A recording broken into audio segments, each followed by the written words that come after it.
May 23, 1939, Yo 740 hours 47 miles southeast of Portsmouth, New Hampshire.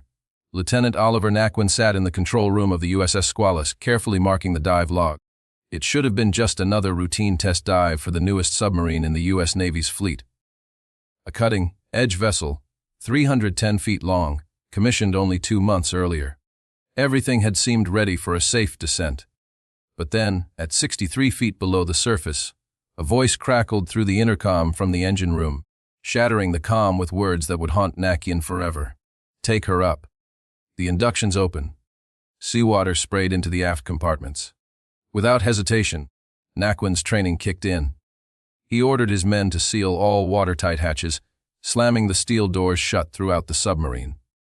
In an instant, the forward compartments, where Naquin stood, would either become a sanctuary or a tomb. He had no way of knowing that the Squalus had already sunk to the ocean floor, 240 feet below the surface. The submarine settled, keel down on the cold Atlantic floor. 4 compartments flooded, killing 26 men. The rest, 33 men, including Naquin and 1 civilian, naval architect Harold Preble, remained alive, trapped in the forward sections of the submarine. The men huddled together in the darkness as the temperature plummeted. Ice began to form on the bulkheads as the chill of the Atlantic's 34 F waters seeped through the steel hull. The air quality worsened. Some men vomited from the buildup of carbon dioxide. The chemical canisters meant to absorb the gas could only do so much, and soon, some sailors began to suffer from splitting headaches, dizziness, and disorientation. On top of that, the chlorine gas from seawater contaminating the battery cells added another deadly danger. Desperate, the sailors worked frantically to isolate the batteries and prevent a catastrophic explosion. Their quick thinking saved lives, but the situation continued to deteriorate. Naquin ordered the crew to remain calm and conserve their strength. He calculated that if they rationed the air, they could survive for 48 hours. Meanwhile, back at Portsmouth Naval Base, Commander Cyrus Cole realized something was terribly wrong when the Squalus missed her scheduled communication check. By 0900 hours, the search for the missing submarine began. The USS Sculpin, a sister ship to the Squalus, was dispatched to search, but there was a critical problem. The coordinates given for the Squalus were several miles off. The Sculpin searched in the wrong area for hours. By late evening, families of the 59 crew members gathered at Portsmouth, anxiously awaiting news. In the submarine community, everyone knew the grim statistics. No crew had ever been rescued from such a depth. At 240 feet, the Squalus was beyond any known rescue capabilities. But the submarine had one slim hope. Built into the Squalus was an emergency system designed for such a catastrophe. A marker buoy attached to a telephone cable. The buoy was released, and it broke the surface just after midnight. The Sculpin's lookout spotted smoke signals at 400 hours, and within minutes, they found the bright yellow buoy floating in the choppy Atlantic waters. Inside the buoy was a phone connected directly to the trapped men. Lieutenant John Nichols of the Squalus grabbed the receiver and quickly relayed their dire situation. The crew was 240 feet down, 33 men alive, 26 dead, and running out of air. He handed the phone to Lieutenant Naquin. Naquin greeted the Sculpin's captain, but before he could say much, the cable snapped, severing communication once again. The men were alone, but now, the Navy knew where they were, and they had less than 48 hours to rescue them. Something that had never been done before. 200 miles away, in Washington, D.C., a phone rang in the office of Lieutenant Commander Charles Bowers Mommsen. Known as Swede, Mommsen's career had been defined by a single, tragic incident. He had been aboard the USS-1 when it collided with a freighter near Block Island in 1925. His sister ship, the USS-51, sank in 130 feet of water, and he watched in horror as the crew perished, because there was no way to locate them on the ocean floor. That disaster changed Mommsen's life. He became obsessed with submarine rescue, working tirelessly on developing rescue equipment during his off-duty hours. His first invention was a one-man breathing device that recycled exhaled air using soda lime to remove carbon dioxide. Dubbed the Mommsen lung, it earned him the Navy's Distinguished Service Medal in 1929. However, the lung had severe limitations. It required the submariner to make a free ascent through dangerous water, risking death from pressure, temperature, or the bends. What Mommsen really wanted was a way to bring the rescue to the submarine itself. He conceived a diving bell that could be lowered to a submarine in distress, mate with an escape hatch, and allow trapped submariners to climb inside without ever entering the water. In 1926, he proposed the idea to the Bureau of Construction and Repair, but his designs were rejected as impractical. In 1927, the USS-4 sank off Cape Cod after being rammed by a Coast Guard destroyer. The submarine rested in 110 feet of water, and 6 sailors survived in the forward torpedo room. The men inside tapped on the hull, signaling Navy divers working in freezing conditions. After several days, the tapping ceased as the storm forced a halt to the rescue attempt. All 40 men aboard the S-4 died. Public outrage and Navy humiliation followed. That disaster cemented Mommsen's resolve. He focused all his energy on making submarine rescue a reality. Over the next decade, he refined his designs, and his work paved the way for the successful rescue of the Squalus crew. By the time the Sculpin located the Squalus and communications were re-established, Mommsen had assembled his rescue team and diving bell. His years of preparation were about to be put to the test. The Navy now had a narrow window of time to perform what seemed impossible, to rescue 33 men from 240 feet below the surface. Charles Mommsen's determination grew stronger than ever. In 1930, he returned to his diving bell concept, building a prototype using a watertight aircraft hangar from his former submarine, the S-1. He tested the bell off Key West, Florida. The initial results were disappointing. The bell was unstable, tipping and leaking. Before he could make adjustments, the Navy reassigned him to the Bureau of Construction and Repair to teach submariners how to use the Mommsen lung, his earlier invention. Mommsen needed someone he could trust to complete the modifications to the diving bell. Lieutenant Commander Alan Rockwell, McKen was tasked with overseeing the final revisions. Between July 1929 and July 1931, Machen worked diligently on the design, incorporating all of Mommsen's suggestions and adding improvements. These included a floor bulkhead to prevent tipping, a pneumatic winch for better control, and a pressure seal that would allow survivors to enter the bell in a dry environment. The redesigned bell, now called the Machen Submarine Rescue Chamber, was completed in late 1930. In the early 1930s, the Navy began producing Machan's rescue chambers and distributing them to submarine rescue ships. The USS-4, raised and reconditioned after a tragic disaster, became a floating test lab for the chamber. Mommsen sailed aboard the S-4 to conduct practical experiments and training. However, by 1939, despite years of training, the Machen rescue chamber had never been used in an actual emergency. Some Navy officials still considered it unnecessary. At 0400 hours on May 24, 1939, that all changed. Mommsen received a call that would either prove his work's worth or expose it as a failure. He quickly assembled a team of the Navy's best divers and headed for Portsmouth, New Hampshire. The team sped up the coast, a 400-mile drive, so fast that even the police escort had trouble keeping up. They ignored traffic signals and blocked intersections as they passed through Boston. By 04:15 hours, they arrived in Portsmouth, having made the journey in record time. But would they reach the Squalus in time to save the 33 men trapped 240 feet below the Atlantic? Meanwhile, the USS Falcon, a converted minesweeper, was racing from New London, Connecticut. On its deck was the untested Machen rescue chamber. The chamber was 10 feet high, 7 feet wide, and weighed 21,600 pounds. It had 2 compartments. The lower compartment was designed to mate with the submarine's hatch, while the upper compartment would carry survivors to the surface. The Falcon arrived over the Squalus's location on the morning of May 24. The yellow marker buoy, previously severed, floated nearby, marking the submarine's position. Commander Mommsen took charge of the operation. His first step was to send divers down to confirm the exact location of the submarine, attach guide wires, and ensure the rescue chamber could be lowered properly. The divers knew the risks. At 240 feet, the pressure was over 100 pounds per square inch, 7 times normal atmospheric pressure. Every breath felt laborious, and the body's natural panic response was a constant threat. The water just above freezing brought the immediate risk of hypothermia. A diver's body temperature could drop rapidly, incapacitating him in minutes if his suit was compromised.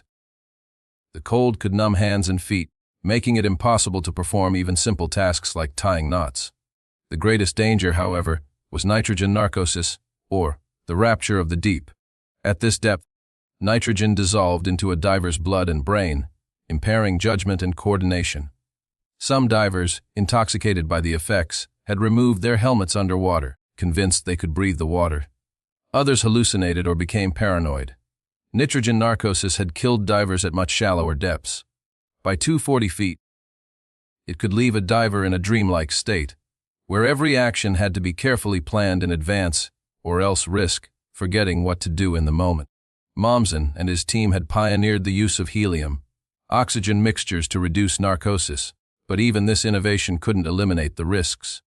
Divers also faced the threat of decompression sickness, or the bends, caused by ascending too quickly.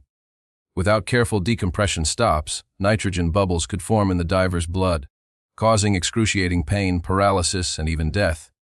Visibility at 240 feet was nearly non-existent. The dark, sediment-filled water made it difficult to see anything, even with powerful lamps. Divers relied on their experience and intuition, feeling their way along guide ropes. One wrong move, a moment of panic, and a diver could become trapped or lost in the pitch black ocean. Chief Torpedoman Martin Sabitsky volunteered to go first. He had trained for years in deep diving operations, but he knew the difference between training and reality. If he failed to attach the guide wires properly, the rescue chamber might not be able to mate with the submarine's hatch. The entire rescue could fail.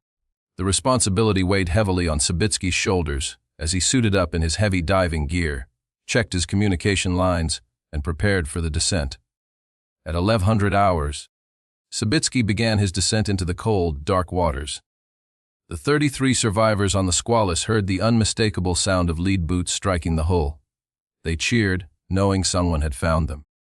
Chief Torpedoman Martin Sabitsky, the first diver to descend, had worked in pitch darkness, his hands numb from the cold as he attached the guide wires to the submarine's forward escape hatch. The hatch had been modified specifically to mate with the Machen rescue chamber. Sabitsky moved slowly and deliberately, each action critical. He could feel the effects of nitrogen narcosis, a disorienting sensation that could be deadly, but he focused, knowing the lives of 33 men depended on him. After attaching the cables, he signaled to be brought up. His ascent was slow, with decompression stops, but he made it back to the surface safely. At 11:30 hours, the Machen rescue chamber began its first real operational descent, a mission where every move would have life or death consequences. Inside the chamber were two operators, Torpedoman's mate John Mylowski and gunner's mate Walter Harmon. Both had trained extensively for this moment, but the reality of descending 240 feet into the dark, cold, crushing depths was something they could never fully prepare for. They were attempting what had never been done before. If the chamber became stuck or flooded, they too would die alongside the trapped men. As the chamber descended, the two operators managed the delicate ballast system, ensuring the chamber's buoyancy was balanced. The chamber's descent was painstakingly slow, as they adjusted air and water levels to control the pressure. Each small shift required careful precision. Too much air, and the chamber could shoot to the surface; too little, and it could crash into the submarine. When the chamber finally made contact with the Squalus hull, at 240 feet, the trapped men inside cheered weakly, their voices hoarse from dehydration and toxic air. But their hope was reignited. The rescue had begun. Now, Mylowski and Harmon faced the most crucial part of the operation, positioning the chamber exactly over the escape hatch. If the alignment was off by even a few inches, the rubber gasket wouldn't seal properly, and water would flood in. For 20 minutes they adjusted the chamber, using their hands to guide them in the darkness, with divers outside confirming the alignment by feel. Once the position was correct, a special cable was attached to the hatch. With everything in place, they began winching the chamber down. The rubber gasket compressed, creating a watertight seal. The next step was to remove the water from the chamber's lower compartment. Mylowski opened the compressed air valve, and the sound of rushing air filled the chamber. Water began draining into the ballast tanks. The seal held, and the pressure inside the chamber began to equalize with that of the submarine. This step was critical. If the pressure wasn't perfectly balanced, the hatch wouldn't open. After careful venting, the pressure equalized. Myhalovsky opened the chamber's bottom hatch. The submarine's hatch was just a few feet away. He opened it, revealing the exhausted faces of the trapped crew. The survivors, who had spent nearly 24 hours in the freezing darkness, were finally able to breathe a sigh of relief. Myhalovsky passed down hot soup, and one survivor joked, asking where the napkins were. It was a small, fleeting moment of humor that broke the tension. 7 of the weakest survivors, those suffering from hypothermia, chlorine poisoning, or carbon dioxide toxicity, were selected for the first trip. They climbed into the lower compartment of the rescue chamber, and the hatch was sealed. The chamber began its ascent at 1300 hours.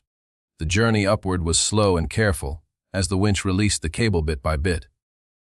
Inside the chamber, the survivors huddled together, some crying, others praying, all overwhelmed by the reality of their rescue. After 39 hours of uncertainty, they were rising toward the surface, toward safety. The Naval rescue chamber finally broke the surface at 1330 hours, the first successful deep submarine rescue in history. The 7 men were lifted onto the Falcon's deck, wrapped in blankets, and checked by doctors. Though some had been exposed to toxic gases in the cold, all would recover. Word spread quickly through the fleet and reached shore. Families at Portsmouth Naval Base heard the news, and cheers erupted. Some women embraced, others collapsed in relief. The Naval rescue chamber worked, and the survivors could be saved. But there was no time for celebration. 26 men remained trapped below, and the weather was worsening. The seas were getting rougher, and the wind was picking up. Every passing minute increased the risk that conditions would become too dangerous to continue the operation. Chief Machinist's mate William Batters, who had operated the Naval rescue chamber more than anyone else in training, knew the window for rescue was closing. He understood the equipment's capabilities and limitations, but he also knew the storm was coming. Time was running out, and they had to act fast to save the remaining men. Batteries made a decision that likely saved lives. Against the planned schedule, he decided to bring up 8 men on the second trip, instead of the 7 initially planned. Although the Naval rescue chamber was designed to carry 7 survivors and 2 operators, the extra weight of 8 survivors pushed its limits. However, batteries judged that the chamber could handle it. Lieutenant Commander Mommsen watched the chamber rise and noticed it seemed heavy. The cable was straining under the weight. When batteries surfaced, Mommsen commented, "You brought up too many men on this trip, but do it again." Mommsen understood batteries' reasoning. Better to push the equipment than leave men below if conditions worsen. Batteries made the third descent at 1500 hours. This time, 9 more men climbed into the chamber, making the total weight unbearable, 9 survivors plus 2 operators, but the equipment held. By 1800 hours, only 7 men remained in the Squalus, Lieutenant Naquin and 6 others. One more trip would complete the impossible rescue. The fourth descent began at 1841 hours. Everything proceeded smoothly. The chamber descended along the guide wires, made contact with the hull, and sealed properly. The last 7 men climbed inside, with Lieutenant Naquin being the last to leave the submarine. He sealed the hatch behind him, took one last look at the control room where he had commanded the Squalus for 2 months, then climbed into the rescue chamber. The chamber began its ascent towards safety. Then, disaster struck. The steel cable connecting the chamber to the Falcon became tangled. Something went wrong with the winch mechanism, causing the chamber to stall at 100 feet below the surface. Inside, the 7 survivors and 2 chamber operators realized they weren't moving. The cable was twisted and damaged, and if it snapped completely, they would plunge back to the bottom, where the pressure would crush the chamber and everyone inside. On the Falcon, Mommsen and his team worked frantically. They couldn't pull harder on the cable because it might snap. They needed to lower the chamber back to the submarine, level the load, and somehow fix the filed cable. 2 divers prepared to descend in the dark, with night having already fallen. The seas were rough, and conditions were dangerously poor. Chief Torpedoman Walter Squire volunteered first.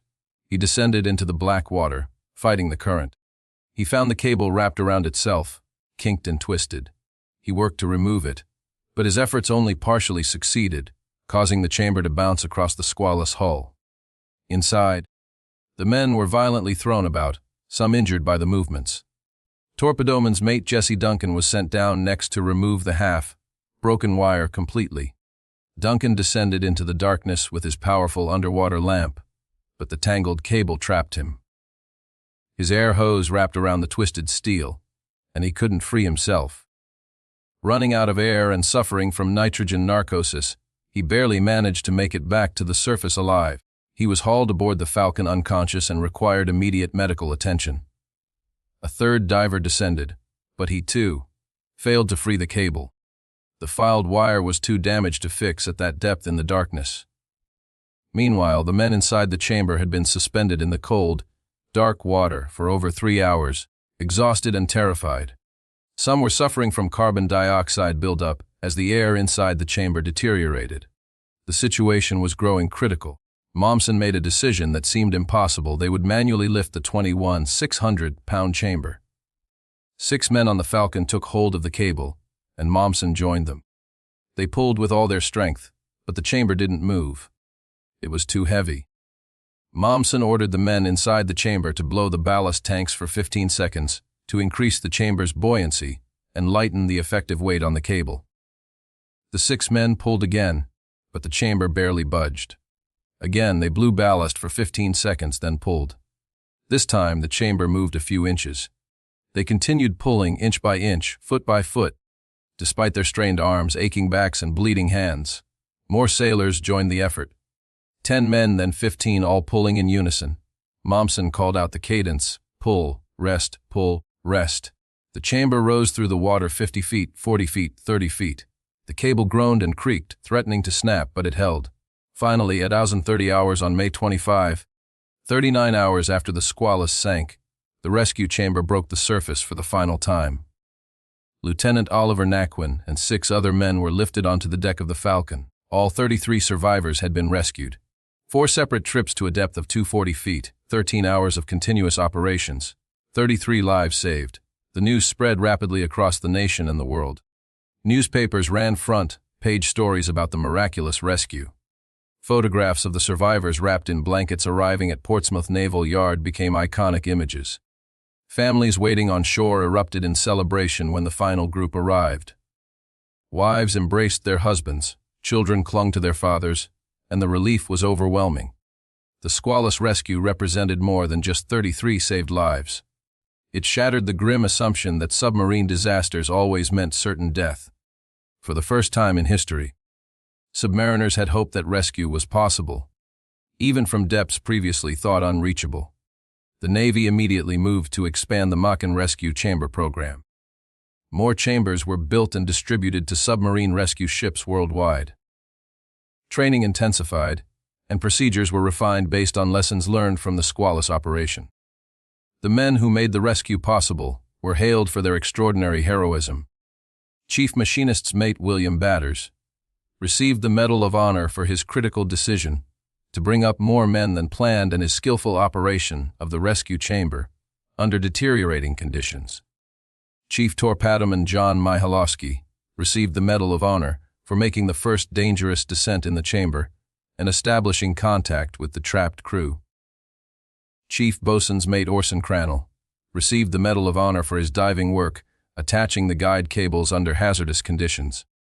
Chief Metalsmith James MacDonald received the Medal of Honor for his repeated dangerous dives, attempting to free the fouled cable during the final ascent. 46 others received the Navy Cross for their roles in the rescue operation. Commander Cyrus Cole received the Distinguished Service Medal for leading the overall operation with skill and determination. Lieutenant Commander Charles Memson received commendation from the President and the Secretary of the Navy. Alan Rockwell Machen, whose modifications made the rescue chamber practical, also received recognition for his engineering contributions. But the story of the Squalus wasn't finished. 26 men remained trapped in the flooded aft compartments. The Navy made the decision to attempt something even more impossible than the rescue. They would raise the submarine from the ocean floor. The salvage operation would prove to be one of the most complex and dangerous engineering projects ever undertaken. The salvage required 4 months of continuous effort. Multiple teams of divers worked in brutal conditions, using innovative techniques never attempted before. Masson directed the operation with the same determined precision he had used during the rescue. They attached large pontoons to the submarine's hull, which, when flooded, would sink to the submarine's depth. Compressed air was then pumped into them to create buoyancy and lift the submarine. The operation was extraordinarily dangerous, with divers making hundreds of descents to 240 feet to attach cables, drill holes for pontoon connections, and prepare the submarine for lifting. Several divers suffered from the bends and some were permanently injured, but the work continued. Slowly, methodically, the submarine was prepared for its return to the surface. The pontoons, massive steel cylinders capable of providing thousands of pounds of lift, had to be precisely positioned and attached. If one broke free during the ascent, it could cause the submarine to roll or sink back to the bottom. The calculations were complex, and the margin for error was zero. On September 13, 1939, the Squalus finally broke the surface. The submarine emerged slowly, pontoons on either side, keeping her upright. Water streamed from every opening, but she was towed carefully back to Portsmouth Naval Yard, where she was placed in dry dock.